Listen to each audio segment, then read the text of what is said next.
Hello, hello. Welcome back to MUFC versus everybody, Manchester United fan channel, because we need more of those, right? I mean, one more can't hurt. Obviously, wanted to stop by. I just got back from catching the Liverpool match, and I wanted to share my thoughts on it before the day got a little away from me. So don't forget to hit the like button. Don't forget to subscribe if you're new, and go follow us on MUFC versus everybody on Twitter. Let's dive right in. Football is funny, right? And football fans are funny. This was one of those matches that, before kickoff, I think most United fans would have snatched your hand off for a draw if you would have offered it to us, right? Considering, our injuries, considering our form, considering where Liverpool is at and how they're playing right now, if you would have offered us a draw, even if it was 0-0 like we did early in the season, we would have said, yeah, all right, cool, save myself a couple hours of misery. Heck, most of us would have snatched off your hand for just a respectable loss. It seemed even I, in my last video, my preview would have said, even if it was like 1-0, I would have, given where we are, it's like we just want to get through the season. We just want to get to the finish line, even if we got to just limp across it or crawl over it. We were just blow the final whistle, the final match. Ref, it can't come soon enough. However, again, this is one of those matches. As the match went on, and we even when we went a goal ahead, especially many fans, including myself, again, we got a little greedy, and when it looked like we could get a win at home, we were like, get at them, come on, let's go, let's do it. But in the end, it wasn't to be. Drew 2-2 at home, and I think that you take it. With, like I said, context is key. You take it right now. And you move on. It does bring Ten Hag's record against Klopp to 2 wins, 2 draws, and 1 loss since he took over United, by the way. I'm not saying he's better than Klopp. No one's saying that. Wink, wink. But just saying, the numbers are there. So let's talk about the goals before I want to talk a little bit about the performance. Obviously, Bruno's long-range effort, was brilliant. We caught Kelleher off his line, and I know you could say, it was wide open goal, but you got to look at the technique Bruno put on that ball. That was the way he struck the ball was probably the most control I've seen from Bruno in a long time when it comes to just composure and control. I mean, he could have just hooked it, but the way, if you look at it, the way he pinged it, it was like a Paul Scholes or a Beckham kind of ping ball. He knew exactly what he was doing with that, and he placed it perfectly. Couldn't have asked for a better strike from Bruno in that. That was superb, brilliant effort. Kavi's, though, is there anything this kid does that isn't just silky and filthy with the ball at his feet? I mean, his finish in that area, in a congested area, that turn and that placement, it was, I was saying it when I was at the bar, echoes of Federico Machedi. Remember that goal against Liverpool? He kind of turned and just put it on the far post. Brilliant. And I think all of Kavi's goals so far, everything he's done so far has just been excellent, way ahead of what you'd expect for someone like him. In a match like this, he shows up in these matches, and it's the future looks bright. I'm very thankful, but right now, put the contract in front of him, Kavi, sign the thing, get it done, build a midfield around him moving forward. Frankie the Who, don't need him. Amrabat, go away, and build around Kavi. Get someone defensive next to him who can do some of that grunt work. Let Kavi carry the ball and create and advance possession. That's what we need. We missed something like that for a long time, and since Pogba's pomp, when Pogba could do it, but he was a little delicate in our defensive half. And I think Kavi has just got a little bit more bite. It's going to be, like I said the other day, it'll be interesting to see how Kavi develop as he grows and as his body develops a little further. The goals we conceded, though, while we're on goals, we're just, again, down to poor decision-making, switching off, and just a lack of awareness in these danger areas. No one picks up Luis Diaz at the back post for their first. It's very just soft goal to give away. And Wan-Bissaka, gets caught out in the box, a little out of position. Maybe he's tired or whatever. Liverpool at that point were just throwing everything forward. It was hard to keep track of all the runners, all the passes in those tight quarters. And while I do think the penalty we conceded, I do think it was another soft penalty due to just the fact there was minimal contact. Wan-Bissaka doesn't catch him with his leading foot. It's that trailing foot that there's minimal contact. And honestly, how Elliott's going down, he's looking for that. But it was stupid in that situation for Wan-Bissaka to go to ground. We know he's a good tackler, but he's a good tackler on the touch line. He's not. You don't want to go to ground in that situation, and unfortunately, concede the penalty and blow another chance to see out a 3-point result, which is becoming a bit of a frustrating theme for us, especially in the last few weeks. Take a look at the numbers here. Obviously, like I said in my match preview, I would have hoped that our effort today would have been to sit deep in numbers, hit them on the break, which is what we did. Liverpool had way more of the ball than us, 62% compared to our 38. But we were able to keep them from doing a whole lot with it. It was like possession, but there wasn't a whole lot of danger to it, and that especially in the first half, they couldn't get in basically. This is also why they played a lot more passes. So it's easy to look at the passing and the shoots, the shots conceded, and say, look how much. Well, that was the plan, is to let them do that. But again, you need to do that against this Liverpool side, especially considering who we had available. That's what you have to do. Under normal circumstances, I probably would have played that way against Liverpool, just how high they play and looking at who they had in defense.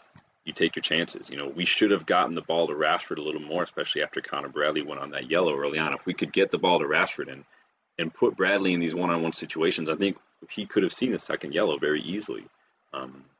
Missed chance on that. It was a good opportunity there. Liverpool had 28 shots to our 9. So before you jump all over Ten Hag and say, see, 28 shots, what are you doing? And we can't keep doing this. It's not sustainable. Only 7 of Liverpool's shots were on target compared to 5 for us. So yeah, half of our shots were on target. A third of theirs were on target. A fourth of theirs were on target because they couldn't get in to the area. We set up shop, and that's what we had to do. They had these hopeful long-range efforts, or we just put them off target. So defensively, we held our own, at least up until late in the second half. We did win nearly twice as many tackles as Liverpool, more than 3 times the interceptions than Liverpool, nearly 5 times the blocks, right, because we sat deep and they were just shooting. We made 31 clearances, and Onana had 6 saves. Onana doesn't get the praise that he deserves this season. I think people are still bitter over the Champions League performances from him.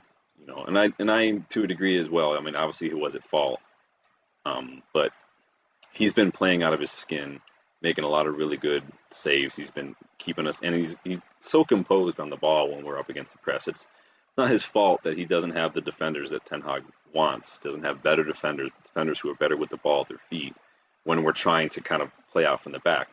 And that's not on him. That's on Ten Hag, in my opinion. We shouldn't play that way when we don't have the players. But Onana deserves a bit of flowers from the way he's been playing. And then we also, aside from the clearances, the blocks, and the interceptions and tackles, we also won more of our duels overall, especially our ground duels. So we were putting it to him a little bit, and we were, it's just a shame we couldn't really pass the ball to save our lives right now. Performance-wise, I mean, it wasn't anything to write home about. We couldn't string 2 passes together, like I said, and which has kind of been a common problem. Passing just not there. It's always a little behind, a little short. People aren't on the same page. Someone runs and the pass was, whoever played the pass thought they were going to stick. It's just no one's on the same page, and sometimes it's just been by the person who's on the ball who makes that final ball, like the other week with McTominay. Like he's not. It's like if the ball were to drop to the edge of the box and Wan-Bissaka got on the end of it, that's not the person you'd want in that situation. McTominay trying to find a runner in the final third with a good through ball is not the guy you want in that situation. We weren't. I tell you what frustrated the heck out of me though was we were not winning any of these first balls or any of the second balls either. It was just nobody was fighting. We're you can tell what Ten Hag wants to do. People say we can't see style play. Well, you can if you look at the way we press. Ten Hag wants to press, but a press is not just simply whenever the opposition has the ball, close them down. There are triggers. If you watch when Liverpool had the ball in their own third, that's when we pressed because we want to win the ball high up the pitch. When Liverpool had the ball in midfield, when Liverpool even had the ball kind of just inside of our half, we weren't really pressing. We were sitting deep, and that is when it's kind of a trigger to hit a counter, to hit the break. You wait for them to get the shot, and then you hope to catch someone on the break. It's very simple, and it's frustrating, mostly because I wish we would try a little bit harder to win some of those second balls. We really some opportunities there to hit him on the break, but it is what it is. Um, we were a bit wasteful in the final third, especially early on in the game. We should have had another goal or two, if not for some poor final balls from Bruno or just one touch too many in the final third that allowed Liverpool to get back in numbers, which is a recurring theme as well. Just one too many touches to release the ball, one too many touches to get a shot off or find a teammate, and it doesn't seem like a lot, but that one touch is another couple of seconds, and it just allows the opposition to get back in numbers, and the opportunity's gone. We need to be a little quicker, and it doesn't just mean moving feet. It's not about moving your feet. It's about thinking. You need to have that decision. It's like playing pool. You think a couple moves ahead, not just the one you're playing. You have to be there, and that's down to just a lack of footballing IQ, or maybe just a bit of a lack of awareness, rushing, tunnel vision, whatever you want to call it. But we need to do better in those situations. And I thought we could have done better when it came to getting the ball out of our area. We can't play out from the back with Harry Maguire. It's nothing personal against Maguire. I don't think he's as bad as people say, but he's not the defender for that system, especially high pressing side like Liverpool. And it nearly cost us a few times. It's such a frustration I have with Ten Hag. And Ajax fans will tell you when he agreed to join us, like he's stubborn sometimes. When you don't have the fit players, you can't play that system. It's a very, very player reliant system, and when you can't do it with Lindelof, you can't do it with Varane, you can't do it with Maguire. We need another center back to partner Martinez, hopefully if he can stay fit, who can do that. Obviously, you want someone to complement Martinez, when maybe he's a little better aerially, a little more of a physical presence, but also someone who's a little quicker, who can play the ball a little better as well. We can't do that otherwise. When you see what happens when we lose one or two players, especially in defense, everything falls apart. And so Ten Hag needs to get a grip on that right now because it cost us. There was a time where Maguire tried to carry the ball out, I think late in the second half, and no one is letting him know. Like, I'm screaming at the TV, like, man on, man on, man on, and he loses the ball because he's carrying it, and he doesn't realize what's going on, or his teammates aren't talking to him, and it's just, we give up possession in our own third. So there were some areas to improve. We went up by a goal once again, and then it seems like things start to decline a little bit. I was surprised that Casemiro stayed on as long as he did. He looked tired. He looked like he was just another card away. He looked like he was on his way to getting sent off or conceding. He did concede that late free kick in a dangerous area because he just doesn't look fit yet. He's only been back a couple matches since he was injured, and whether it's just from here on out his legs are gone, or if it's just like I was saying today, maybe he needs a few matches to get back into form. I don't know, but it's not good enough, and it's going to cost us. I feel for anyone like that, but it's going to cost us. I would have liked to have seen Amrabat on for him earlier, and maybe also Ahmad on for Garnacho, simply because when it comes to defending elite, it's not just about defending. You need to take better care of the ball, and Ahmad and Amrabat can do that. We take better care of the ball when they're on the pitch, rather than just adding defensive bodies. Liverpool overloading us on our defensive third, and again, our luck ran out. It was down to another soft penalty, but we conceded it because we were inviting pressure and just not taking care of the ball. We need to keep the ball on the ground. We need to play smart passes, and we need to just do better in that regard. And it's when we're trying, and even what frustrating, there was a time where we did try to clear it, but it was just like this low ping ball that never rose above chest level, and it went right back to a Liverpool player, and they controlled it in our own half again. It only went about 20 yards. So just get your foot through it, get it out of the area, because it's just time and time we're just inviting that pressure. We need to do better at seeing out the match when we're ahead by a goal. Again, we switch off a little bit. We're hesitant to clear the danger, and just like when Maguire carried that ball out, there's a man on. We don't talk to each other. We don't have it's bad enough when you don't switched on as an individual. We're not aware of as an individual, or if your footballing IQ is not at a certain level as an individual, but your teammates need to be there to talk to you. Bruno's got to be on the pitch, kind of instructing the players. Ten Hag's got to be instructing them from the touchline.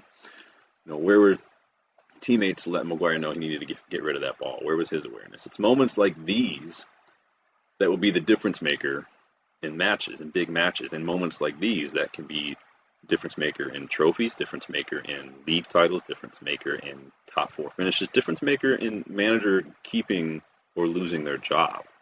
Like it's again, like I said the other day, little even pebbles make big ripples, and these little moments, not all of them are down to Ten Hag, not all of them are down to the players. Everybody shares responsibility, but these little moments, they keep adding up.